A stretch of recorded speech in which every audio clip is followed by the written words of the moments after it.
Bonjour tout le monde, c'est Carla. Donc comme vous pouvez voir, je suis toute seule aujourd'hui. Je sais pas si vous le saviez, mais moi et Louisiane, on vit une relation à distance en ce moment. Donc moi je suis ici à Barcelone et elle est à Londres. Et je me suis dit qu'aujourd'hui je pourrais vous en parler. Avec Carla, ça fait 7 mois qu'on vit une relation à distance et je trouve qu'on s'en sort super bien jusqu'ici. Donc on s'est dit qu'on pouvait peut-être faire une vidéo et vous partager nos trucs. Évidemment, on est consciente que chaque relation est différente et surtout les relations à distance. Mais bon, c'était une vidéo qu'on avait envie de faire et j'espère que ça vous plaira. N'oubliez pas de vous abonner à la chaîne, liker, commenter les vidéos, on y va!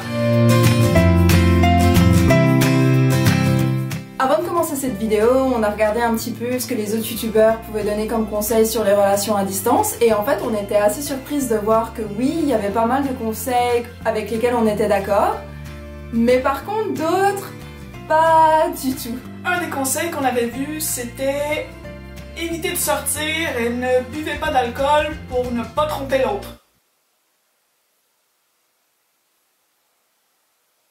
Hein?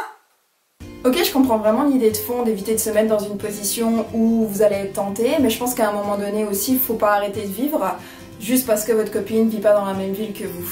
La base d'une relation, c'est vraiment la confiance, que ce soit dans toute relation d'ailleurs, que ce soit à distance ou juste une relation normale, la confiance c'est vraiment la clé. C'est pas parce que vous allez être dans une soirée ou dans un environnement où il y aura potentiellement de l'alcool que vous allez finir par embrasser tout le monde. Non, ça c'est faux. Moi perso, j'adore quand Carla me dit qu'elle va avoir une soirée prochainement parce que de 1, je sais qu'elle va s'amuser. Franchement, une relation à distance, des fois c'est vraiment dur et on trouve le temps long, donc au moins je sais que là, elle va passer la soirée avec ses potes et elle va passer une bonne soirée. Et aussi la deuxième raison, c'est parce que je sais, je suis à 100% sûre parce que à chaque fois ça se passe. Je vais recevoir un message à 2-3 heures du matin de Carla, un petit peu saoule, qui va m'envoyer des messages trop mignons, genre oh, tu me manques trop, j'aimerais trop que tu sois là, j'aurais trop envie de te prendre dans mes bras là maintenant. Et à chaque fois, je trouve ça vraiment trop chou. Psst, pas vrai. Donc à chaque fois, moi, quand elle me dit je sors, je suis comme ok, bah, bois. Si vous et votre copine, vous êtes prête à vivre une relation à distance, ça veut dire que vous êtes les deux prêtes à vous engager. Donc ça veut pas dire que si votre copine va sortir, elle va nécessairement vous tromper. Et si elle vous trompe, c'est une pute! Le deuxième point où on s'est pas du tout reconnu, moi et Carla, c'est aussi une youtubeuse qui disait à un moment donné que, en gros, dès que vous êtes en couple, votre copine, c'est la priorité avant tout. Ça veut dire que vous lâchez tout, elle doit passer avant tout, même avant les examens, même avant les amis, même avant l'école. Oui, ok, bien sûr, il faut consacrer du temps à sa copine, mais il faut pas passer à côté de notre vie non plus. Surtout quand c'est des étapes importantes comme l'école. Un des points importants que nous on a dit, c'est que chacune doit avoir sa vie indépendante. Le temps va passer vraiment plus vite si vous passez pas vos journées à la maison, à rien faire, à juste penser que l'autre est pas là et que la vie c'est de la merde parce que vous êtes pas dans la même ville que votre copine. Nous par exemple, on trouve ça vraiment frustrant de toujours s'écrire qu'on se manque parce que de 1, on le sait, et de 2, ben, ça changera pas notre situation. On va juste se sentir encore plus triste qu'on n'est pas ensemble.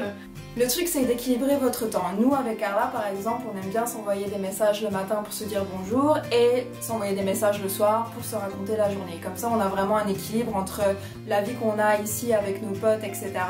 et aussi entre nous deux. Et ce qu'on aime bien faire aussi par exemple, c'est s'organiser des petits rendez-vous dans la semaine, peut-être 1 ou 2 fois. Ce qu'on fait par exemple, c'est on regarde un film ensemble. Donc on prend l'ordi, on appuie sur play en même temps. On prend nos portables et puis on s'envoie des petits messages pour se raconter les petits trucs du film ou pour critiquer les acteurs, critiquer le jeu, etc. Et on trouve ça mignon. C'est un peu notre moment à nous et c'est super sympa à faire. Ce qu'on aime aussi, c'est avoir des projets ensemble.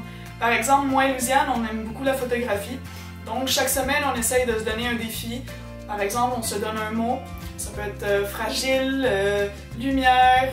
Donc, on prend des photos sans les montrer à l'autre et au bout de la semaine, on se les montre, on les met sur nos réseaux sociaux. Donc, allez voir nos Instagram, on va bientôt les mettre là-dessus si vous voulez les regarder. Le truc aussi que vous pouvez faire ensemble, c'est les devoirs. Peut-être pas forcément sur tout, mais sur certaines choses, vous pouvez travailler ensemble. Moi, par exemple, avec mon boulot, des fois, je dois écrire des articles et j'aime vraiment beaucoup avoir l'avis de Carla sur ce que je fais. Donc, ce que je fais, c'est que j'écris l'article sur Google Doc et j'invite Carla avec son adresse email, comme ça en fait les deux, on est capable de travailler sur le même document et de se parler en même temps. Donc comme ça c'est cool parce que je peux avoir l'avis de Carla, elle peut me dire si j'ai fait des fautes quelque part, si jamais j'ai écrit un truc pourri et qu'elle est pas d'accord, elle me dit Louisiane t'as écrit un truc pourri, je suis pas d'accord. Et c'est super cool parce qu'en plus elle aime bien me mettre quelques petites blagues pendant qu'on travaille, donc je sais pas, je trouve que ça rend le truc beaucoup plus sympa à faire, et puis en plus on est ensemble, même si en plus on fait un truc assez sérieux comme des devoirs ou des articles, et c'est juste une autre manière de passer du temps ensemble tout en faisant quelque chose d'utile, je dirais. Ce qui aide aussi, c'est de savoir quand on va se voir la prochaine fois avant de se quitter. Donc c'est comme si on avait un petit but et à partir de là c'est un décompte, donc ça passe plus vite et c'est plus facile.